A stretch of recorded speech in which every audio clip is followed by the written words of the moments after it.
वालेकुम चौर साहब। वालेकुम सलाम हाजी साहब। चौर साहब आज का जो टॉपिक है ना सील मादी ਦੇ ਉੱਤੇ कुछ ऐसे पॉइंट हैं जिन्होंने बहुत चंगा समझा जाता जी। कहते जी यह पॉइंट इस मादी विच ने बहुत असील मादी आ। जिस तरीके कुछ मादियां होंदियां ने 5 ਤੋਂ 6 अंडे देंदियां ने ਜਾਂ 7 अंडे देंदियां ने उन्होंने कहते जी बहुत अच्छी मादी है, घट अंडे देंदी आ। बाज़ औक़ात ऐसिया मादियां होंदियां ने 20 25 25 30 अंडे भी दे जांदियां ने, लेकिन वो भी बच्चे बहुत अच्छे लड़ांदियां ने। इधर तो जरा गल करें आज। बिल्कुल हाजी साहब, ये जो पॉइंट्स आप डिस्कस कर रहे हैं ना, ये हमने भी जब नया नया शौक शुरू किया ना, तो हमने भी बहुत सारे इस तरह के पॉइंट सुने थे मादियों के बारे में। अच्छा, जो मादी 7 8 अंडे दे के कुड़क होती थी उसको बड़ा सील समझते थे हम, ठीक है। हाँ जी। और जो मादी 15 20 अंडे दे रही होती थी तो उसको समझते थे यार ये पता नहीं सील निकलेगी कि नहीं। लेकिन जैसे जैसे मतलब इंसान शौक के अंदर तजर्बा लेता है ना, हाँ जी, अपने हाथों के साथ बच्चे निकलवा के उनको तपाते हैं, उनको मैदान के अंदर लेके जाते हैं, तो आहिस्ता आहिस्ता चीजें समझ आना शुरू होती हैं। ये अंडे ज्यादा देना कम देना इसका सालत के साथ कोई ताल्लुक नहीं होता, ना ही इसका आगे बच्चों की गेम के साथ कोई ताल्लुक होता है। बाज़ औक़ात हाजी साहब इस तरह होता है कि न्यूट्रिशंस की कमी होती है, ठीक है। मतलब उनको जो खुराक मिलनी चाहिए मादियों को वो पूरी नहीं मिल रही होती जी, जिसकी वजह से मादियां कम अंडे दे रही होती हैं। वही मादी जब किसी और बंदे के पास जाती है जो अच्छी टेक केयर करता है, उसकी अच्छी खुराक देता है, वही मादी ज्यादा अंडे देना शुरू हो जाती है। बिल्कुल। इसी तरह हाजी साहब एक और बड़ी गलत बात बनी होती है कि ये मादी जनाब तपती बहुत अच्छा है। हाँ जी, बड़ी गेम कर बड़े असर निकालती है और दाबे नहीं होती किसी मुर्गी के जल्दी ये दाबे नहीं होती दूसरी मुर्गी के। हाँ जी, तो ये बड़ी असील मादी है। अच्छा, फिर इसके उलट एक मादी होती है वो लगती नहीं है किसी नाल लगती नहीं है, सामने नहीं उसको फिर समझ लेते हैं कि यार ये पता नहीं असील है कि नहीं, इसके आगे बच्चे पता नहीं ये सालत शो करवाएंगे कि नहीं करवाएंगे। इसका भी हकीकत से कोई ताल्लुक नहीं है। मादी हमेशा, हम बार बार एक ही बात वीडियोस के अंदर रिपीट करते हैं, जो भी मादियों के टॉपिक के ऊपर वीडियो हो, कि मादी का जो समझ ले रिजल्ट होता है ना, वो शो करता है कि मादी किस मेयार की है। जी, ठीक है।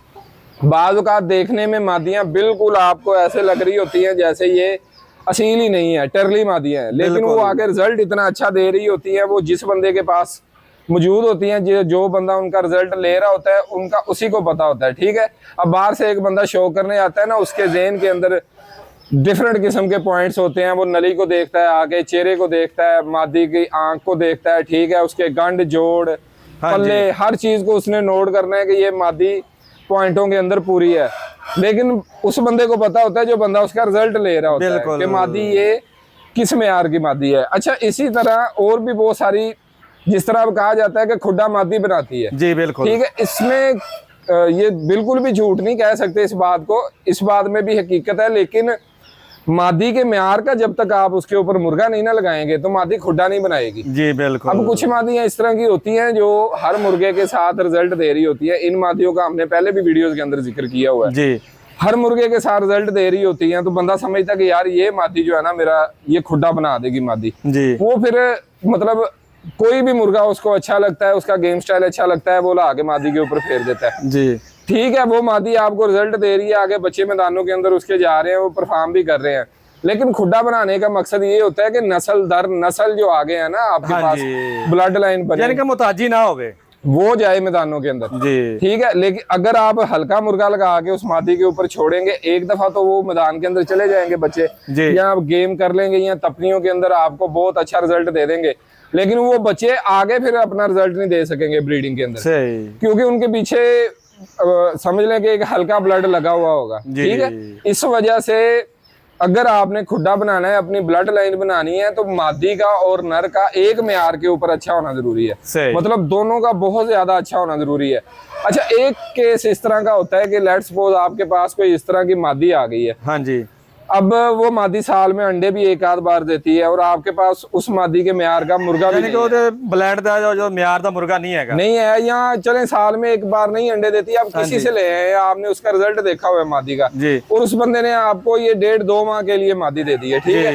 लेकिन अब आपके पास उसके अपने म्यार का मुर्गा नहीं मौजूद, उस सूरत में फिर आपके पास जो सबसे बेस्ट ऑप्शन मौजूद होती है ना आपके खुड्डे के अंदर, जिसको आप समझते हैं कि ये मेरे खुड्डे का सबसे अच्छा ब्रीडर है जी, वो आप उस मादी के साथ लगा लें। उसके जब आगे बच्चे आएंगे ना जी, उनको फिर आप दोबारा इनब्रीड करके मुर्गे वाला ब्लड एलिमिनेट करेंगे। इसके ऊपर आपको फिर कम से कम 2 से 3 क्रॉस देने पड़ेंगे। उसी मादी के ऊपर दोबारा उसी मादी का पट्ठा लगा के आगे 75% रेशो बनाए बच्चों के अंदर। आगे फिर जो उनके आगे स्टैग्स आएंगे, जो मेल्स आएंगे, उन्हीं में से एक मेल ऐसा सिलेक्ट करें जो ज्यादा मादी की तरफ गया हो, सही। जिसके मतलब पॉइंट्स ज्यादा मादी वाले ब्लड के ऊपर गए हो, उसको दोबारा मादी के ऊपर लगाएंगे, समझ ले वो फिर तीसरी चौथी दफा जाके आपके पास 100% खालिस उसी मादी के ब्लड वाले ब्रीडर खड़े हो जाएंगे। सही। फिर उनको आप कह सकते हैं कि ये हमारा खुदा बना देंगे, लेकिन शर्त तो वही है, उनके ऊपर आपने ला के हल्का जानवर कोई नहीं फेरना, उन्हीं के म्यार का इंतजार कर लें। चाहे आपको 1 साल 1.5 साल 2 साल इंतजार करना पड़ता है ना, आप इंतजार कर लें। इससे बेहतर ये है कि आप अपने 2 साल मेहनत करके जाया करें। अच्छा चौर साहब, कुछ मादियां ऐसियां होंदियां ने मोटा मोरा नोका, यानी कि जिस तरह मुर्गियां तरह बनावट भी मुर्गियां तरह होती है, लोग उन्होंने कहते हैं कि बहुत ज्यादा चंगे है, बच्चे 100% लड़ाएंगे, लेकिन ऐसा नहीं होता। ये हमने पहले भी एक पिछली वीडियो में भी बात की थी, कई मादियों के चेहरे मुर्गों की तरह होते हैं, ठीक है, ताज मुर्गों की तरह, जिसामत भी होता है, और कील बड़े मोटे कील निकाल लेती है मादियां, और कई मादियां ओवर हीट हो गए अजान देनी शुरू कर देती है। हाँ जी बिल्कुल, ठीक है वो अच्छा। और कई मादियां इस तरह की होती हैं बिला वजह हर किसी से पंगे, मुर्गों के साथ भी उन्होंने पंगे बिल्कुल लेने। बिल्कुल। असल में ये बहुत बड़ा धोखा होता है। ये जो बंदा 4-5 साल लगा लेता है ना शौक में, उसको पता होता है कि ये मादियां किस तरह की है। ये जो बिल्कुल नए नए आते हैं ना शौक के अंदर बंदे, वो इससे इम्प्रेस हो जाते हैं बिल्कुल बिल्कुल कि यार ये बड़ी अग्रेसिव मादी है, ये मुर्गों के साथ भी अपना गेम करना शुरू कर देती है, अजाने भी देती है, तो बड़े अच्छे ब्लड में से है, बड़ा अग्रेसिव ब्लड है। लेकिन ये ऐसा नहीं होता। अच्छा देखें, मादी का जो बिहेवियर है ना जी साहब, मादी वाला ही होना चाहिए, मादियों वाला होना चाहिए, पहली बात।